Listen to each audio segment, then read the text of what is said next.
बिस्मिल्लाहिर्रहमानिर्रहीम। अस्सलाम वालेकुम। उम्मीद है आप खैरियत से होंगे। तो आज हम जनरल साइंस एंड एबिलिटी का इंटरेस्टिंग सेक्शन 3 का इंटरेस्टिंग टॉपिक एनवायरमेंटल साइंस को डिस्कस करने वाले हैं, जिसमें हम देखेंगे एनवायरनमेंट को। एनवायरनमेंट का हम अगर टेबल ऑफ कंटेंट देखें कि उसमें हमने पढ़ना क्या क्या है। सबसे पहले हम देखेंगे उसमें इंट्रोडक्शन के एनवायरनमेंट हमारे पास है क्या। नेक्स्ट हम देखेंगे उसकी डेफिनेशन। नेक्स्ट फैक्टर्स को देखेंगे कि उसमें दो फैक्टर्स आते हैं, एक बायोटिक फैक्टर और दूसरा ए बायोटिक फैक्टर।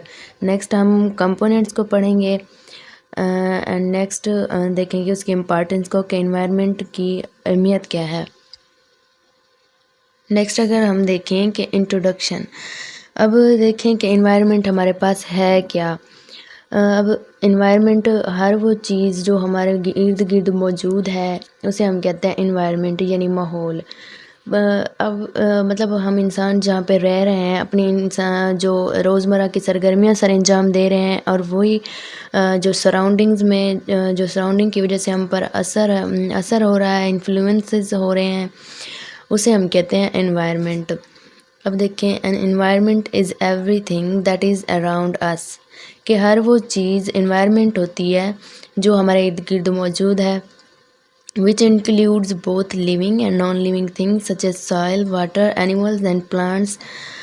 अब इनमें मतलब शामिल कौन कौन सी चीज़ें होती हैं, नॉन लिविंग थिंग्स और लिविंग थिंग्स होती हैं। लिविंग थिंग्स के बारे में अगर हम बात करें कि मतलब जो सांस ले सकती हैं यानी जान रखती हों, जानदार चीज़ें, उन्हें हम कहते हैं लिविंग थिंग्स। अब लिविंग थिंग्स में हमारे पास कौन कौन सी चीज़ें शामिल होती हैं। लिविंग थिंग्स को अगर देखें कि जैसे हम ह्यूमंस हैं, एनिमल्स हैं, प्लांट्स हैं, अदर माइक्रो ऑर्गेनिजम्स हैं, ये भी तो सांस ले रहे हैं, मतलब जान रखते हैं ना, तो फिर हम इन्हें कहते हैं लिविंग थिंग्स।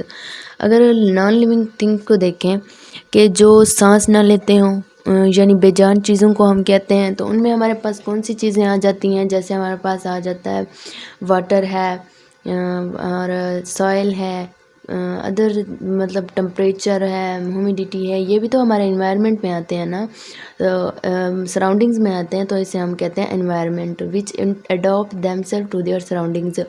अब ये जो चीज़ें हैं ये ख़ुद को ना इसी सराउंडिंग के मुताबिक ढाल लेती हैं। जैसे हम कह रहे होते हैं कि इन्वायरमेंट या जैसा इसको माहौल दिया होता है इंसान को, या जो भी कोई लिविंग ऑर्गेनिज्म हो, वो ख़ुद को उसी मुताबिक ढाल लेता है, तो ये भी अपनी सराउंडिंग के मुताबिक ख़ुद को ढाल लेते हैं।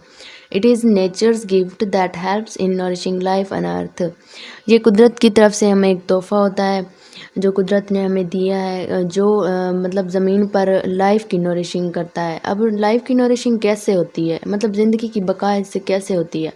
अब देखें, हम इंसान हैं, हमें सांस लेने के लिए ऑक्सीजन की ज़रूरत होती है, और खाने के लिए खुराक, पानी की ज़रूरत होती है। ये भी तो हम सराउंडिंग से ले रहे हैं ना, ये हमारी बेसिक नीड्स हैं जो हमारी बका के लिए बहुत ज़रूरी हैं। अब पौधों के बारे में अगर बात करें तो ये सूरज की रोशनी लेते हैं अपनी खुराक तैयार करने के लिए, कार्बन डाइऑक्साइड को लेते हैं, तो ये सराउंडिंग से ले रहे हैं ना, तो इसीलिए इन्वायरमेंट नरिशिंग ऑफ लाइफ के लिए बहुत ज़रूरी है। The word environment is derived from the French word environ which means surrounding. अब ये जो इन्वायरमेंट वर्ड है ये ड्राइव कहाँ से हुआ था, एक फ्रांसीसी लफ्ज़ इन्विरोन से, जिसका मतलब क्या है, सराउंडिंग, यानी जो इर्द घेरा बनाना या घेरे में लेना, मतलब जो इर्द गिर्द जो चीज़ें हमारे इर्द गिर्द मौजूद हैं उसे हम कहते हैं इन्वायरमेंट। अब अगर डेफिनेशन पे आएँ, environment can be defined as a sum total of all the living and non-living elements and their effects that influence human life। अब environment में जैसे हमने पहले देखा कि उसमें living and non living things दोनों आ जाती हैं। अब जो ऑल मतलब sum total all living and non living things होता है उसे हम कहते हैं environment, जो इफ़ेक्ट करती हैं, जो मतलब इफ़ेक्ट करती हैं और ह्यूमन लाइफ को इन्फ्लुएंस करती हैं। अब देखें, इंसान अपनी बका के लिए इन्वायरमेंट्स हैं उसके इर्द गिर्द जो चीज़ें मौजूद हैं वो मतलब इस्तेमाल कर रहा है, तो ये इन्फ्लुएंस कर रही है ना, इंसान की बका के लिए भी ज़रूरी है। अब नेक्स्ट अगर देखें कि अदर साइंटिस्ट ने ऑथर्स ने इनके बारे में क्या कहा था। डगलास और लैंड के मुताबिक the term environment is used to describe in the aggregate all the external forces influences and conditions which affect the life, nature, behavior and growth, development and the maturity of living organism।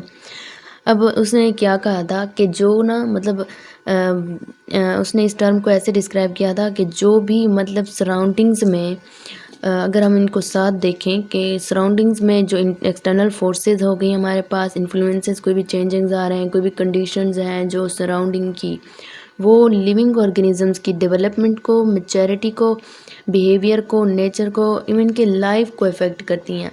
मतलब environment में जो भी changes आते हैं वो इंसानी ज़िंदगी पर असरअंदाज होते हैं।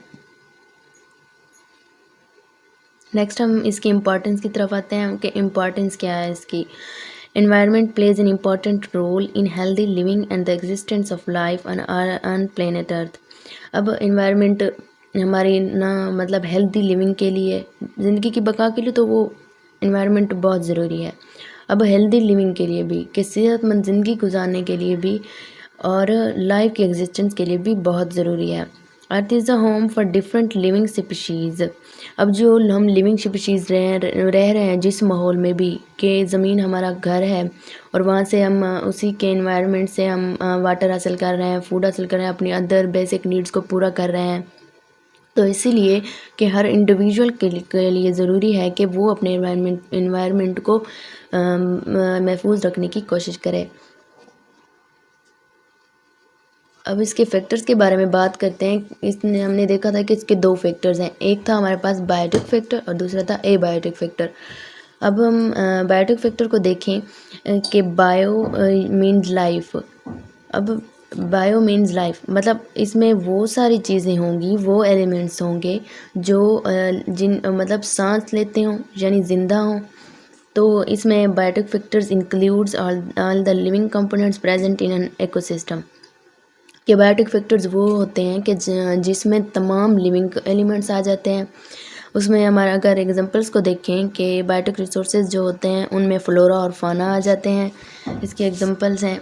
अब हम डिस्कस करते हैं ए बायोटिक फैक्टर यानी ए क्या मीन्स के एब्सेंस, बायो लाइफ मतलब लाइफ की एब्सेंस होती है इसमें, कि वो चीज़ें इसमें शामिल होती हैं, वो एलिमेंट्स शामिल होते हैं कि जो नॉन लिविंग हो यानी जानदार ना हो, बेजान हो। अब इसमें physical conditions and chemical factors that influence an ecosystem. मतलब physical conditions and chemical factors कौन से होते हैं, वो एग्जांपल्स में समझ आ जाएगी कि ये लाइफ इकोसिस्टम को इन्फ्लुएंस करते हैं। एग्जांपल्स में अगर देखें एबायोटिक फैक्टर्स की, उसमें है sunlight, water, air, humidity, pH है, temperature, salinity, precipitation, altitude, type of soil, minerals हैं, wind, dissolved oxygen, mineral nutrients जो सॉइल, एयर एंड वाटर में प्रेजेंट होते हैं। अब इनके डिफरेंस में देखें बायोटिक एंड एबायोटिक फैक्टर्स के, इसमें मतलब इसके एग्जांपल्स कौन कौन सी चीज़ें मतलब शामिल हो सकती हैं।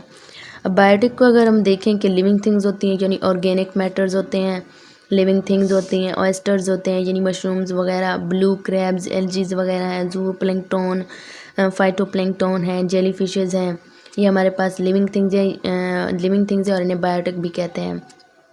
अब एबायोटिक की अगर बात करें कि उसमें क्लाइमेट आ जाता है, नॉन लिविंग थिंग्स आ जाती हैं, sunlight, temperature, nutrient enrichment, humidity, soil. अब ये नॉन लिविंग थिंग्स हैं और इन्हें हम एबायोटिक भी कहते हैं। अब नेक्स्ट हम इसके देखते हैं कंपोनेंट्स हमारे पास कितने हैं, हमारे पास 4 कंपोनेंट्स हैं। फर्स्ट वन हमारे पास है atmosphere, second one is hydrosphere and third one is biosphere and fourth one is lithosphere. अब एटमॉस्फेयर में हम लेयर ऑफ गैसेस को डिस्कस करते हैं। हाइड्रोस्फेयर में हम ज़मीन पर वाटर को डिस्कस करते हैं। बायोस्फेयर में हम ज़मीन पर लाइफ को डिस्कस करते हैं। लिथोस्फेयर में हम ज़मीन पर micro organisms and different bacteria को डिस्कस करते हैं। अब मैंने इन कंपोनेंट्स का ओवरव्यू दिया है, तो नेक्स्ट लेक्चर में हम इसे हम डिटेल के साथ पढ़ेंगे। तो मिलते हैं नेक्स्ट लेक्चर में। तब तक के लिए अपना ख्याल रखिएगा और दुआओं में याद रखिएगा। अल्लाह हाफ़िज़।